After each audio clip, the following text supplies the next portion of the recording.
On today's episode of the Black Conspiracy Channel, we will be looking at the infamous Fred Hampton situation in Chicago and how it correlates to the gang activity we see today among the youth.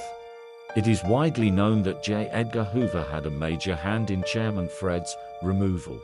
But what reason would there be to remove a positive man who wanted to clean up the streets of Chicago at a time when kids did hits for peanut butter and jelly sandwiches? They were literally starving. Everyone knows Chairman Fred was actively meeting with the Crown's leader to bring peace and unity among the gangs of the city.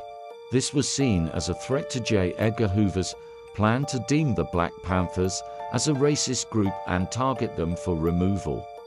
Mr. Hoover couldn't find any dirt on them, so he enlisted hired agents to deliberately sabotage the movement from within.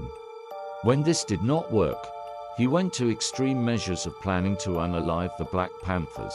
If Chairman Fred was alive, the gang activity in Chicago would not exist, as he was meeting with Jeff Fort and the leaders of the Crowns who would go on to become the Blackstone Rangers.